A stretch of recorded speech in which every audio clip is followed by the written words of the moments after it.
ನಮಸ್ಕಾರ ಮಿತ್ರರೇ, ಬೋಳೂರು ಸುವರ್ಣ ಚಾನೆಲ್ಗೆ ತಮಗೆಲ್ಲರಿಗೂ ಸ್ವಾಗತ. ಯಾರೆಲ್ಲ ನನ್ನ ಚಾನಲನ್ನು ನೋಡ್ತಿದ್ದೀರಿ, ಯಾರೆಲ್ಲ ಇನ್ನೂ ನನ್ನ ಚಾನಲನ್ನು ಸಬ್ಸ್ಕ್ರೈಬ್ ಮಾಡಲಿಲ್ಲ, ದಯವಿಟ್ಟು ನನ್ನ ಚಾನಲನ್ನು ಸಬ್ಸ್ಕ್ರೈಬ್ ಮಾಡಿ ಸಪೋರ್ಟ್ ಮಾಡಿ.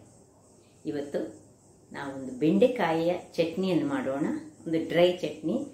ಈ ವೈಟ್ ರೈಸ್ ಒಂದು ಸಾರಿದ್ರೆ ಸೈಡ್ ಡಿಶ್ ಆಗಿ ಇದನ್ನು ನಾವು ಯೂಸ್ ಮಾಡ್ಬೋದು. ಬಹಳ ರುಚಿಕರವಾಗಿರ್ತದೆ.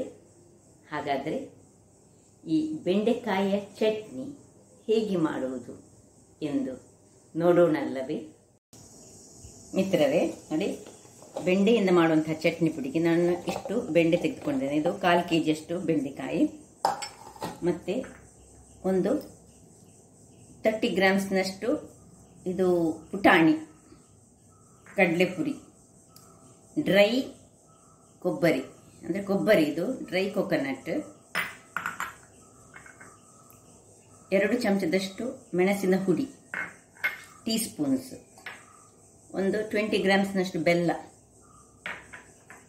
ಒಂದು ಬೆಳ್ಳುಳ್ಳಿ, ಇದು ಆಪ್ಷನಲ್, ನಿಮಗೆ ಬೇಕಿದ್ದರೆ ಮಾತ್ರ, ಸ್ವಲ್ಪ ಉಪ್ಪು, ಒಂದು ಸಣ್ಣ ತುಂಡು ಹುಳಿ, ಮತ್ತು ಸ್ವಲ್ಪ ಒಂದು ಸಣ್ಣ ಅರ್ಧ ತುಂಡಿನಷ್ಟು ಲಿಂಬೆ ಹುಳಿ.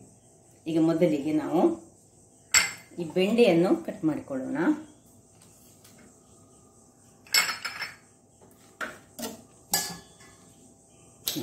ಹೀಗೆ ಸಣ್ಣ ಸಣ್ಣದಾಗಿ ನಾವು ಕಟ್ ಮಾಡಿಕೊಳ್ಬೇಕು. ದೊಡ್ಡ ತುಂಡು ಮಾಡಬಾರ್ದು. ಇದನ್ನು ಫ್ರೈ ಮಾಡಲಿಕ್ಕೆ ಉಂಟು ವೀಕ್ಷಕರೇ. ಈ ಒಂದು ಬೆಂಡೆಯ ಚಟ್ನಿಯನ್ನು, ಅಂದರೆ ಚಟ್ನಿ ಪುಡಿ ಇದು, ಇದನ್ನು ನಾವು ಸ್ಟೋರ್ ಮಾಡಿ ಒಂದು 10 ದಿವಸಗಳ ಕಾಲ ಸಹ ಇಟ್ಟುಕೊಳ್ಬೋದು. ಯಾಕೆಂದರೆ ನಾವು ಡ್ರೈ ಕೋಕೋನಟನ್ನು ಯೂಸ್ ಮಾಡಿ ಮಾಡ್ತೇವೆ, ಮತ್ತು ಇದನ್ನು ಫ್ರೈ ಮಾಡಿಕೊಳ್ತಿದ್ದೇವೆ. ನೋಡಿ, ಹೀಗೆ ನಾವು ಎಲ್ಲ ನಾನು ಹೀಗೆ ಕಟ್ ಮಾಡಿ ನಾನು ನಿಮಗೆ ತೋರಿಸ್ತೇನೆ. ಇಷ್ಟಿಷ್ಟು ದೊಡ್ಡ ದೊಡ್ಡ ಕಟ್ ಮಾಡಿದರೆ ಸಾಕು ವೀಕ್ಷಕರೇ. ನೋಡಿ, ಎಲ್ಲ ಹೆಚ್ಚಿ ಆಯಿತು.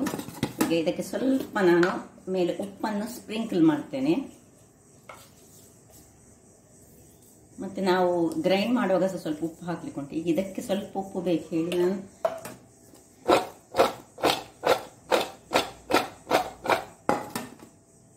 ಮತ್ತು ಸ್ವಲ್ಪ ಲಿಂಬೆಯ ಹುಳಿಯನ್ನು ಇದಕ್ಕೆ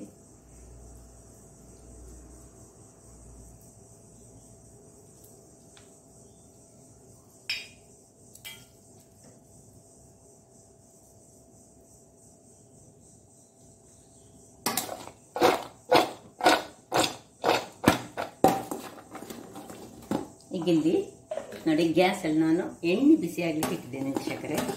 ಈಗ ಇದನ್ನು ಇದರಲ್ಲಿ ಫ್ರೈ ಮಾಡಲಿಕ್ಕೆ ಉಂಟು. ಒಂದು 2 ಬ್ಯಾಚಲ್ಲಿ ನಾವು ಫ್ರೈ ಮಾಡಿಕೊಳ್ಳೋಣ ಇದನ್ನು.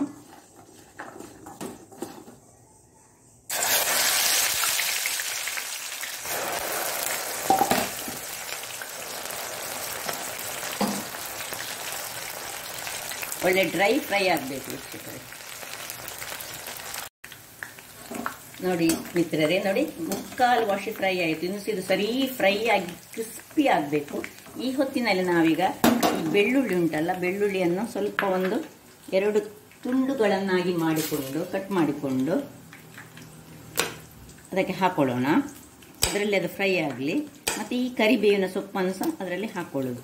ಈಗ 2 ತುಂಡು ಮಾಡ್ತೀನಿ, ಇಲ್ಲದಿದ್ದರೆ ಅದು ಹಾರ್ತದೆ, ರಟ್ಟಿರ್ತದೆ. ಅದಕ್ಕೆ 2 ಕಟ್ ಮಾಡಿಕೊಂಡು ನೀವು ಬೇಕಿದ್ರೆ ಇಡೀ ಸಹ ಹಾಕ್ಕೊಳ್ಬೋದು.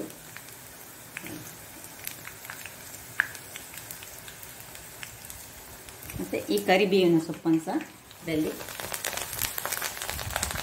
ಹಾಕೊಳ್ಳೋಣ. ಸರಿ ಒಳ್ಳೆ ಫ್ರೈ ಆಗಬೇಕು, ಇದು ಕ್ರಿಸ್ಪಿ ಆಗಬೇಕು. ಬೆಂಡೆಕಾಯಿ ಒಳ್ಳೆ ಕ್ರಿಸ್ಪಿ ಆದರೆ ನಾವು ಎಷ್ಟೇ ಅದನ್ನು 10-15 ದಿವಸ ಇಟ್ಕೊಳ್ಬೋದು ವೀಕ್ಷಕರೇ. ನೋಡಿ, ರೆಡಿ ಆಯಿತು. ಈಗ ಆಫ್ ಮಾಡಿಕೊಳ್ಳೋಣ. ಆಫ್ ಮಾಡಿ ಇದನ್ನು ಒಂದು ಹೀಗೆ ಕ್ರಿಸ್ಪಿಯಾಗಿ ಬರಬೇಕು.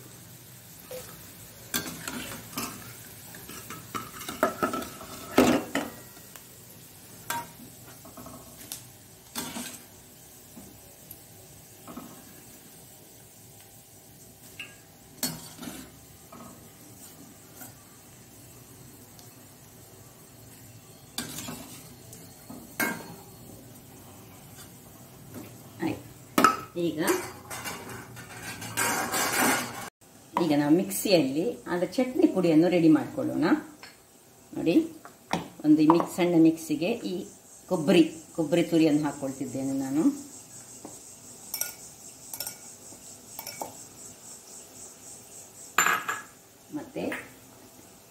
ಒಂದು ಸ್ವಲ್ಪ ಪುಟಾಣಿ, 2 ಟೀ ಸ್ಪೂನ್ನಷ್ಟು ಮೆಣಸಿನ ಪುಡಿ. ಇದು ನಿಮಗೆ ಖಾರಕ್ಕೆ, ನಿಮಗೆ ಹೆಚ್ಚು ಖಾರ ಬೇಕಿದ್ದರೆ ಹೆಚ್ಚು ಖಾರ ಹಾಕ್ಕೊಳ್ಬೋದು. 3-4 ಚಮಚ ಸಹ ಹಾಕ್ಕೊಳ್ಬೋದು ವೀಕ್ಷಕರೇ. ಈಗ ಇದಕ್ಕೆ ಇನ್ನು ಬೆಲ್ಲ, ಉಪ್ಪು ಖಾರ ಹುಳಿ ಇದ್ದರೆ ಮಾತ್ರ ಸ್ವೀಟ್ ಒಂದು ಭಾರಿ ಚೆನ್ನಾಗಾಗೋದು ಯಾವುದೇ ಒಂದು ಪದಾರ್ಥ. ಇನ್ನು ಹುಳಿ, ಸ್ವಲ್ಪ ಉಪ್ಪು, ಮತ್ತು 1 ಬೆಳ್ಳುಳ್ಳಿಯನ್ನು ಹಾಕ್ಕೊಳ್ತಿದ್ದೇನೆ ನಾನು. ಇದನ್ನೀಗ ಚೆನ್ನಾಗಿ ನೋಡಿ, ನಾನು ಡ್ರೈ ಆಗಿ ಏನು ನೀರು ಹಾಕದೆ ನಾನು ಗ್ರೈಂಡ್ ಮಾಡಿಕೊಳ್ತಿದ್ದೇನೆ. ನೋಡಿ, ನಾನು ಗ್ರೈಂಡ್ ಮಾಡಿದಂತಹ ಪೌಡರ್ ನೋಡಿ ಹೇಗೆ ಆಗಿದೆ ನೋಡಿ. ಇದನ್ನೀಗೊಂದು ಪಾತ್ರೆಗೆ ಹಾಕ್ಕೊಂಡು, ಡ್ರೈ ಪಾತ್ರೆ ಇರಬೇಕು ವೀಕ್ಷಕರೇ, ಮಿಕ್ಸ್ ಮಾಡ್ಕೊಳ್ಳೋಣ ನೋಡಿ. ಇನ್ನೀಗ ಇದನ್ನು ಇದಕ್ಕೆ ಸೇರಿಸಿಕೊಳ್ಳೋದು. ಇದರಲ್ಲಿ ಉಪ್ಪು ಹುಳಿ ಖಾರ ಎಲ್ಲ ಉಂಟು. ಇದನ್ನು ನೀವು ಬಾಟ್ಲಿಯಲ್ಲಿ ಹಾಕಿ ಎಷ್ಟು ಸಮಯಗಳ ಕಾಲ ಸಹ, ಅಂದರೆ 10-15 ದಿವಸ ಹೊರಗಡೆ ಫ್ರಿಜ್ಜಲ್ಲಿ ಇಡಬೇಕಂತ ಸಹ ಇಲ್ಲ. ಅಥವಾ ಅವತ್ತಿಗೆ ಮಾಡಿಕೊಂಡು, ನಾವೆಲ್ಲ ಕರಾವಳಿಗರು ಹೆಚ್ಚಾಗಿ ಯಾವುದು ಹೆಚ್ಚನ್ನು ಫ್ರಿಜ್ಜಲ್ಲಿ ಇಡುವುದಿಲ್ಲ, ಅವತ್ತೇ ಮಾಡಿಕೊಂಡು ತಿನ್ನೋದು. ಹೇಗೆ ಬಂದಿದೆ ನೋಡಿ, ಟೇಸ್ಟಿಯಾಗಿರ್ತದೆ. ಇದು ಸೈಡ್ ಡಿಶ್. ಒಂದು ಸಾರಿದ್ದರೆ, ಮತ್ತೊಂದು ಹಪ್ಪಳ ಅಥವಾ ಒಂದು ವೈಟ್ ರೈಸ್ ಮಾಡಿ, ಅದು ತುಪ್ಪ ಹಾಕಿ ವೈಟ್ ರೈಸಿಗೆ ಸೈಡಲ್ಲಿ ಇದ್ದಿದ್ದರೆ ತಿನ್ನಲಿಕ್ಕೆ ಬಹಳ ರುಚಿಯಾಗಿರ್ತದೆ ನೋಡಿ. ಇದನ್ನೀಗ ಸರ್ವ್ ಮಾಡುವ. ನೋಡಿ ಹೇಗೆ ಬಂದಿದೆ ನೋಡಿ, ಬಹಳ ಟೇಸ್ಟಿ ಆಗಿರ್ತದೆ. ಇದನ್ನು ನಾವು ಈ ಹಾಗಲಕಾಯಿ ಕಂಚರದಲ್ಲಿ ಸಹ ಮಾಡ್ಬೋದು.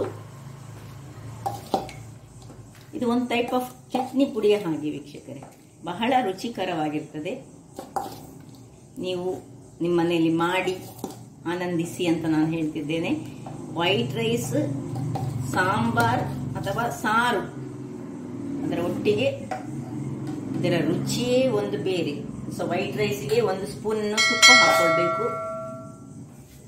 ಹಾಗಾದರೆ ವೀಕ್ಷಕರೇ, ಈ ನನ್ನ ಕುಕಿಂಗ್ ಚಾನಲ್ ನಿಮಗೆ ಇಷ್ಟ ಆದರೆ ಬೋಳೂರು ಸುವರ್ಣ ಚಾನಲನ್ನು ಲೈಕ್ ಮಾಡಿ, ಶೇರ್ ಮಾಡಿ ಹಾಗೂ ಸಬ್ಸ್ಕ್ರೈಬ್ ಮಾಡಿ. ಹಾಗೂ ನನ್ನ ಇನ್ಸ್ಟಾಗ್ರಾಮ್ ಪೇಜನ್ನು ಫಾಲೋ ಮಾಡಿ. ಧನ್ಯವಾದಗಳು.